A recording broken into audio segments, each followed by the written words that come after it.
and I'm going to go over some basic stretching exercises for new runners. This is by no means all the stretching exercises you could do, but if you do these before any workout, it should get you off to a safe, injury-free start.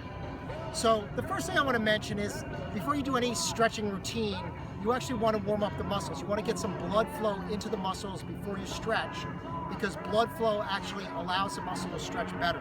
So you could do something as simple as maybe a quarter-mile jog around a track, or maybe 2 to 3 minutes of any type of aerobic activity such as jumping jacks or jogging. So what we normally want to do is we want to start from the bottom up. So the first thing I normally start with is ankle rotations. So I can keep my toe on the ground and I'll do clockwise and counterclockwise rotations. So I might do 10 rotations counterclockwise and then switch, do 10 rotations clockwise, and I'll do this with each leg. So 10 to 20 each way.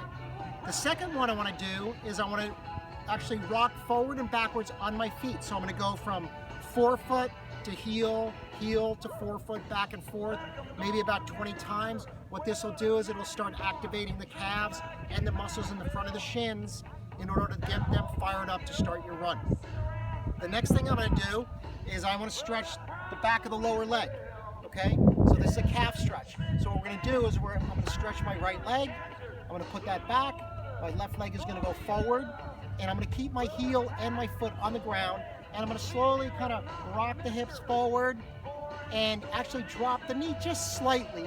And what you should feel is you should feel a stretch in the meat of the muscle in the calf.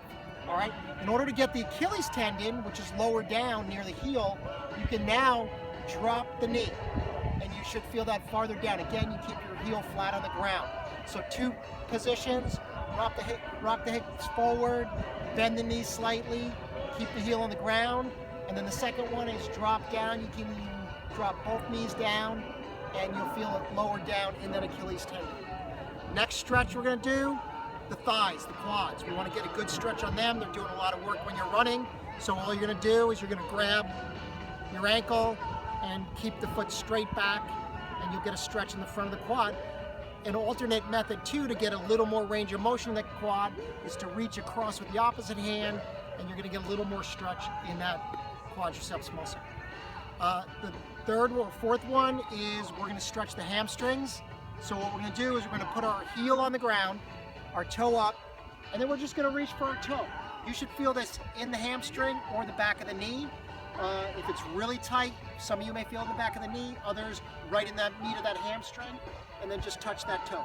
You don't have to get to the toe, and you don't want to stretch too hard. If you can't make it, that's fine.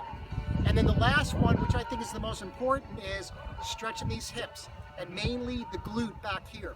What you want to do is you can get on the ground, okay, you're going to cross the leg. I'm going to just position this lower leg with this hand, but most of the stretching is coming from this arm and forearm. I'm pulling back towards my chest or a little bit across my body.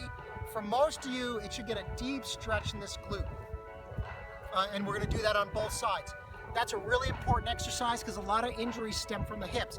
If the hips aren't torquing and moving right during a run, it's going to translate down the body, can cause knee injuries, ankle injuries, shin injuries.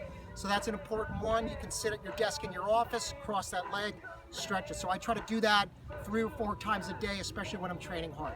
So those are the basics. These should keep you injury free.